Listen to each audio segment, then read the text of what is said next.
The habit system na bumubuo ng long-term growth.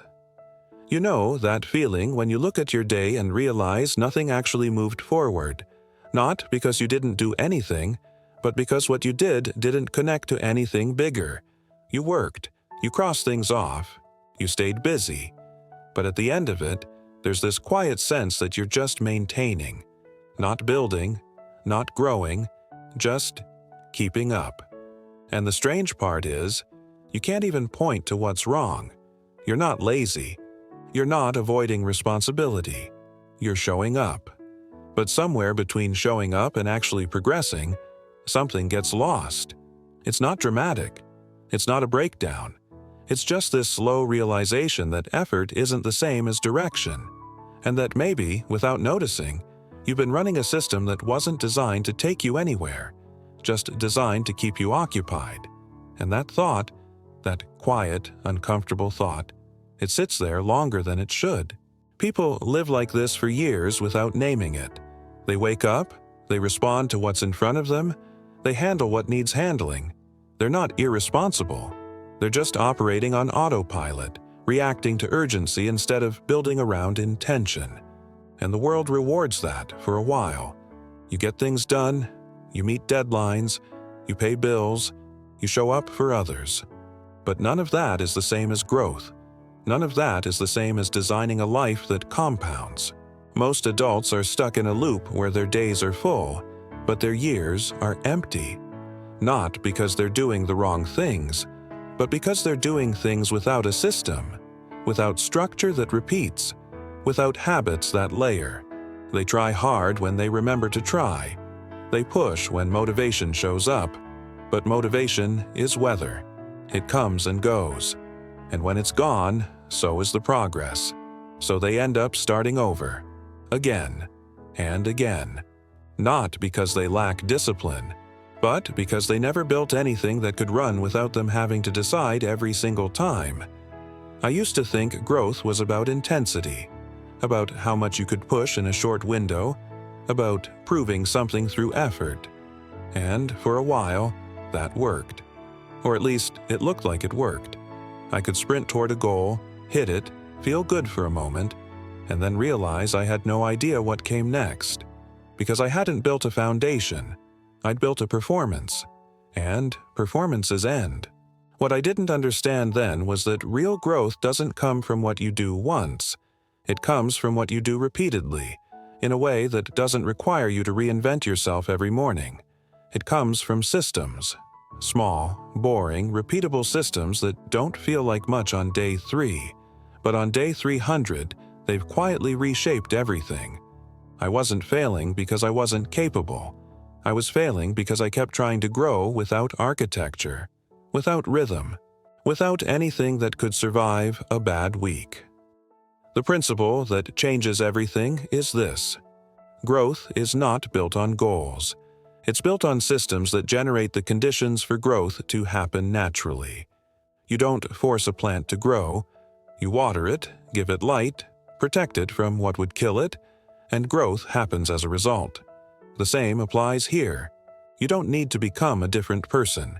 You need to design a system that makes the person you want to become inevitable. And that system is made of habits. Not just any habits, habits that are connected, that build on each other, that don't require willpower every time because they've become part of the structure of your day. This is what most people miss. They treat habits like isolated tasks. I want to read more. I want to work out. I want to be more focused. And they try to add all of them at once with no connection, no sequence, no logic. So when life gets heavy, everything collapses, because nothing was holding anything else up. A habit system is different. It's a series of actions that flow into each other, that make the next thing easier, that reduce friction instead of adding it. It's not about doing more. It's about designing less, but better. And when you do that, growth stops being something you chase. It becomes something that happens while you're just living your life. Let's say you want to be someone who writes consistently, not once in a while, not when inspiration hits, consistently. Most people approach this by setting a goal. I'll write every day. And for 3 days, they do. Then life happens. They miss a day, then 2, then they stop. Not because they don't care, but because writing every day, with no structure around it, requires too many decisions. When will I write? Where? What about? For how long? Every one of those is a decision, and decisions drain you. So instead, you build a system. You don't decide to write. You decide that after your morning coffee, before you check anything online, you open a document and you write for 10 minutes. That's it. No word count, no topic pressure, just 10 minutes. And you do that in the same place, at the same time, with the same cue. Coffee, document, 10 minutes. Now it's not a goal. It's a sequence. And sequences don't require motivation. They require conditions. You've removed the decision. You've made it small enough that even on a terrible day, you can do it. And on a good day, you'll probably keep going. But that's not the system's job. The system's job is to make sure you show up. Growth happens after that. Now apply that to everything else. You want to move your body more. You don't add workout for an hour to your day. You attach 5 minutes of movement to something you already do. After you wake up, before you shower, after lunch, before you sit back down. You're not trying to become an athlete. You're trying to become someone whose body moves as part of their rhythm. You want to think more clearly. You don't add journaling as a separate task. You add 2 minutes of writing at the end of your work session. What worked today? What didn't? That's it. Not deep, not long, just enough to close the loop, to process instead of carry. Every one of these is small, laughably small. But that's the point. Small things don't break. They don't require you to be at your best. They don't collapse when you're tired. And over time, they don't stay small. They expand, not because you force them to, but because they've become part of who you are.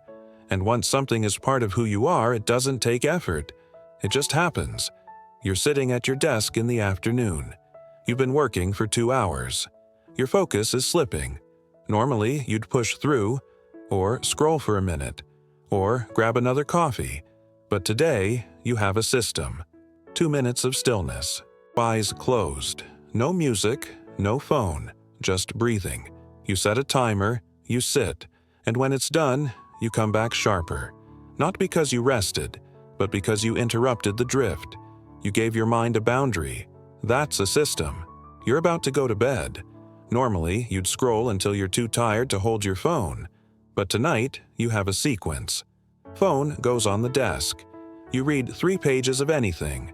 Fiction, non-fiction. Doesn't matter, just 3 pages. Then, lights off. No decision about whether you're tired enough. No negotiation. The sequence runs. And because it runs, you sleep better. You wake up better. And tomorrow's system starts easier. You're planning your week. Normally, you'd look at everything you want to do and feel overwhelmed. But now, you don't plan tasks. You plan systems. Morning routine. Work block. Movement. Wind down. Each one is a container. And inside each container, the habits run. You're not managing 100 things. You're managing 4 or 5 structures. And those structures handle everything else. This is why people who grow long-term don't look like they're trying that hard. They're not. They're just living inside systems that were designed to produce growth as a side effect. They're not more disciplined. They're just better designed. And design is something you can control. You can't control motivation. You can't control how you'll feel 6 months from now. But you can control what you do tomorrow morning. And if you control that well enough, consistently enough, 6 months from now becomes different without you having to fight for it. That's the shift. From trying to be better, to building something that makes better inevitable. I don't know where you're starting from. I don't know what your days look like right now, or what's working, or what's been falling apart. But I do know this. If you're listening to this, you're already looking for something more stable. Something that doesn't depend on how motivated you feel. something that lasts. And that's the right instinct. Because growth that depends on inspiration is fragile. Growth that depends on systems is permanent. You don't need to overhaul your entire life. You don't need to wake up at 4 a.m. or track every minute or become someone else. You just need to find one or two things you're already doing and turn them into anchors, into cues, into the beginning of a sequence that makes the next thing easier. And then you add one more, not all at once, just one, and you let that one settle, and then another. And over time, you're not building habits. You're building a life that runs on rhythm instead of effort.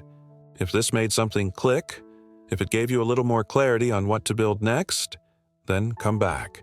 Not because I'm asking you to subscribe, but because this kind of thinking works better when it's reinforced, when it becomes part of your own system, when you return to it not out of obligation, but because it helps you stay oriented. I'll keep making these, not to grow a channel, but because organizing thought like this, it helps me too.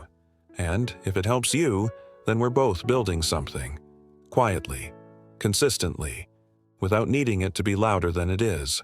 You don't need to fix everything tonight. You don't need to have it all mapped out.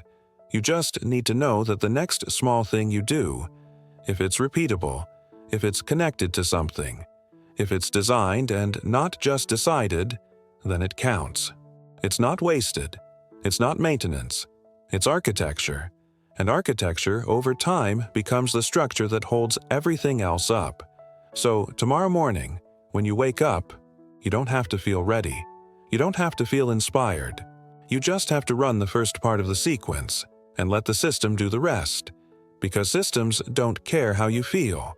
They just work. And when they work long enough, you realize you've become someone different. Not because you tried to change, but because you built something that made change the only logical outcome. The work isn't loud. It's not dramatic. It doesn't look like much from the outside. But it's the only kind of work that lasts. The kind you don't have to redo. The kind that layers. The kind that, years from now, you'll look back on and realize that's when it started.